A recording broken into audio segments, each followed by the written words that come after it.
Brew day 3 with some new brew toys.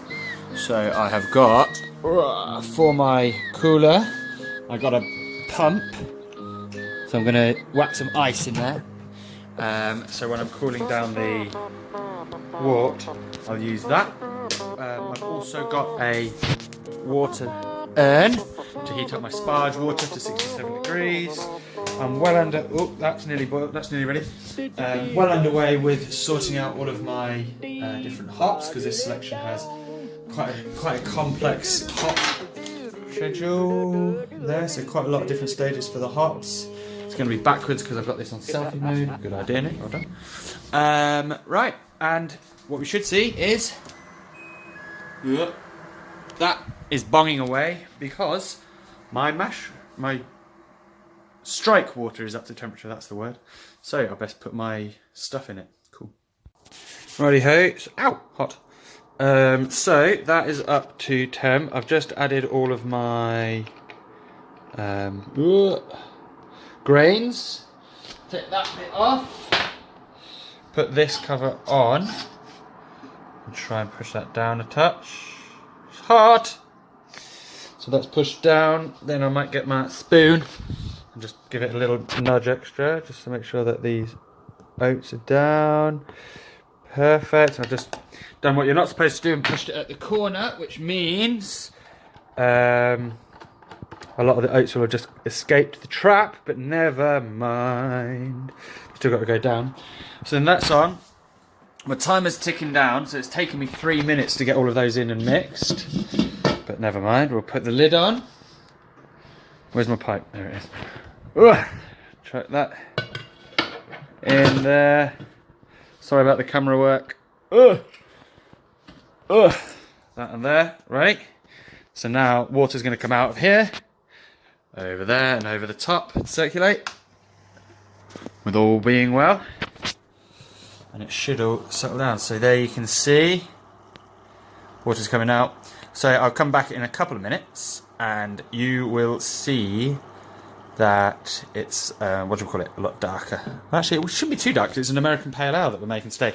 So it won't be a really dark one, but it will be darker than that. So we're actually over temperature at the minute. Cool down. No matter. It don't matter. So I've just turned my water urn on and it's heating to 78 degrees C, which is for the sparge water. So I'm going to just collect it and pour it over the top. The sparge is what you do at the end of the whatever this bit's called, mash, that's the one. So you mash it, then you lift it out and you drain it, and then that basically filters it out a bit. And as you can see, the colour's gone a bit darker. It's obviously not too thin because normally it overflows into that and goes down there as well, and then it gets rid of all the foamy bits. But it must not be, the water must run through the grains quite a lot easier on this one. So we have those. So I'm ready, 26 minutes to do the sparge, and then after that we do the boil. For those of you interested, this is the instruction recipe sheet that I get for this brew. It's Sonic, is the name of it from the recipe, so that's why I've called this brew Sonic the Hopdog. This is all the information. This is more, because it's from a different brewer, this is more than I normally get. But what it was lacking was my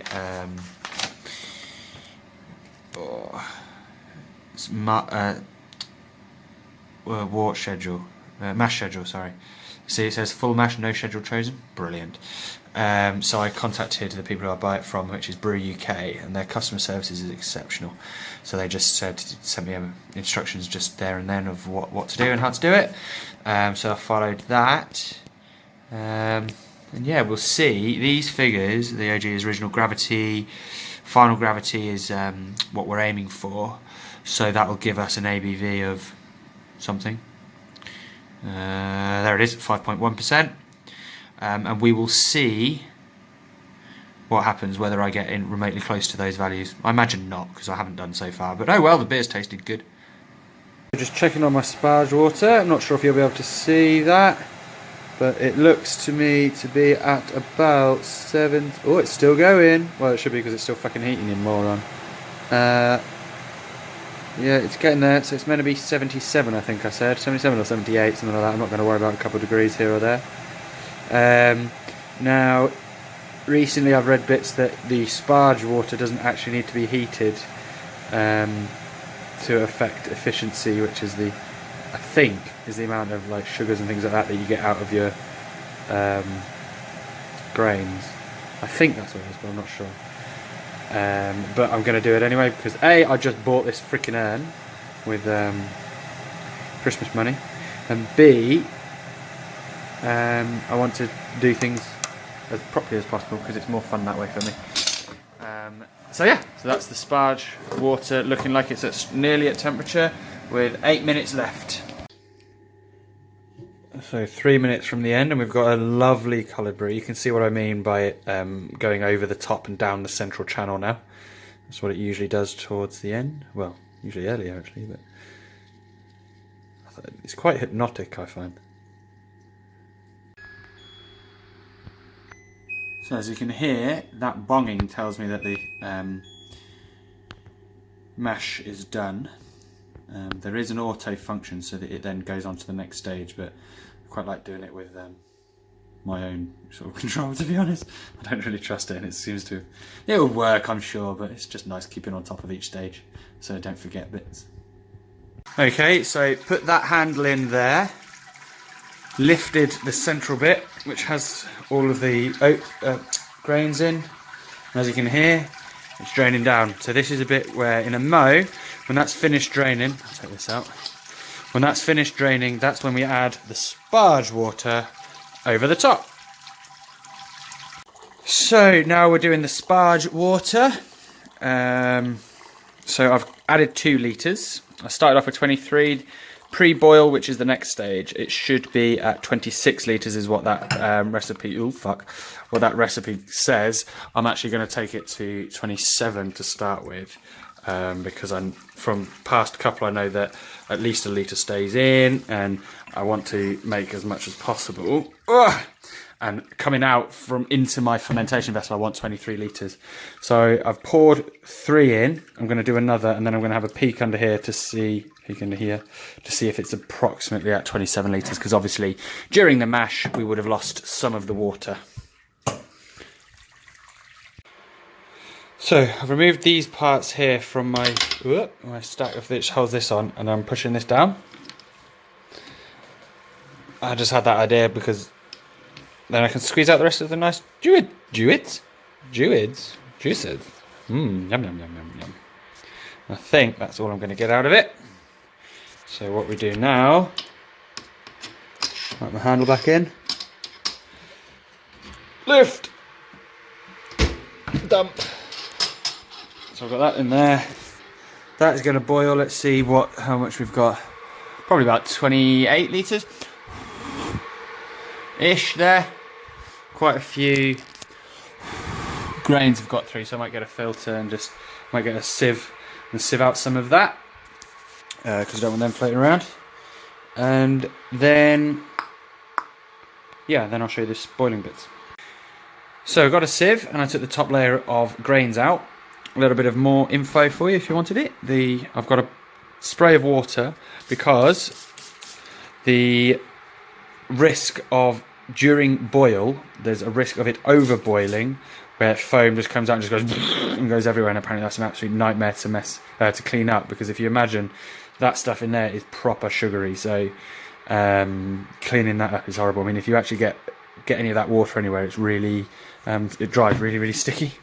Side note, normally I use, which is a hop spider, and I've recorded it in the other videos, but I've not done anything with them yet. So I use the hop spider to store the hops, but this time what I'm trying is these muslin bags, and I've tied them at the top with cable ties, and inside there's a marble, or a marble or two to make sure that they get weighted down and go into the actual wort and properly get some of the flavours out, because what I was finding in there is that the actual mesh got clogged up with the hops, so I'm not sure how much water was flowing through it, and obviously with American pails we want them to be quite hoppy, so I want to make sure that they are getting lots of water around. I've also, on that bag, this one, I've marked it with 2 because that's going in only 5 minutes from the end. So lots of flavours, I presume lots of flavours that will still be able to come out of that. So these 2 I'll take, yes, these 2 I'll take out at the end of the boil. That one I'll leave in. That one I add in at the end of the boil, so when the thing gets turned off, and that stays in there until the water's cooled. It's quite a few hops, so I presume there's a lot in there to get rid of the flavours, but I don't know, it just feels weird because it's an hour and a half boiling and no hops go in until 50 minutes. I'm sure previously it's been way earlier than that, but hey ho, I'm following the instructions. Have a boil. I did, it was going to overboil. Some foam rapidly grew and was going to go over the edges, and I was like, "Rah!" But we saved it, so we're boiling. Countdown is on. It's down to 87 minutes, and at 50 minutes we have our first hop edition. 50 minutes left. In it goes. That was the fire alarm, Killian. So 8 minutes left. I maybe was changing a nappy and washing my hands and when the 10-minute hop was due, so when this one was due, so I was a bit late for that, so I just chucked those 2 in at the same time, give them a bit more, but they're the same freaking hops, Citra and Simcoe, so it should be okay. The last one was at turn off is these Citra and Simcoe, which is when you turn that off in 7 minutes, but I'm going to add a minute before then, just so it's got a little bit of time for the hops to steep, because I just don't get what it's going to do in cool down. If I'm using my cooler to get the temperature down low, what the hell is it going to do? Like, how much flavour can actually come out? And that's a lot of hops, and I want it hoppy. So I'm just going to give it a minute extra just to steep a bit. In the boil, I chucked the chiller in, so that we know that it's sanitised. And that we don't chuck it in, when it's all cooling down. I've filled up my water for the chiller stuff. We've got 1 minute left, so the at turn off hops are going in. They are in. My spoon. Shove them in a bit. Lovely jubbly. Then that is my cooler. Put the lid on that. I've got the pipe that comes into it right at the top, so that the water's got to then circulate down to the bottom with the pump. Put a lid on just in case it starts to spray everywhere. Yes, there's a hole in it because it's actually a fermentation vessel, which I got as part of a job lot. And then, come on.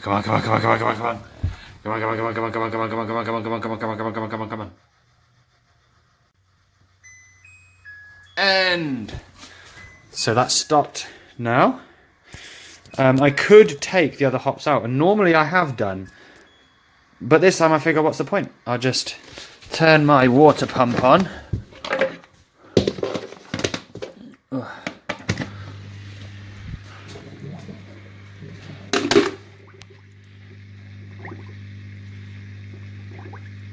So that should have hot water starting to come through. Oh, the milk bottles, by the way, they're frozen water, so to try and keep that temperature down, because what I used to do is just run the garden hose through this, but I figure I want to actually save a little bit of water, because that was just like pumping for half an hour, pumping water through, whereas this will be even colder because it's garden water with big chunks of ice in it, and at some point I'll get even more ice so that the majority of it is ice, and the water coming out of there is roasty hot compared to the water in here, which is nice and cool, but hopefully that will create a nice circulation.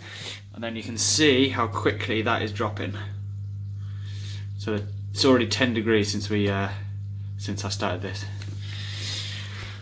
So now we just let it cool down to 20 degrees and ready to put in the fermentation vessel. My chilling water is emptying. Look at how thick that looks. We are gonna have a tasty beer. We might need a spoon to eat it. So it's 26 degrees in there, so I'm going to empty it, get there you go, temperature of 12 to 25 degrees for the fermentation. By the time it's gone into here, and by the time I pitch it, it will have dropped a degree, so I'm not overly worried about that.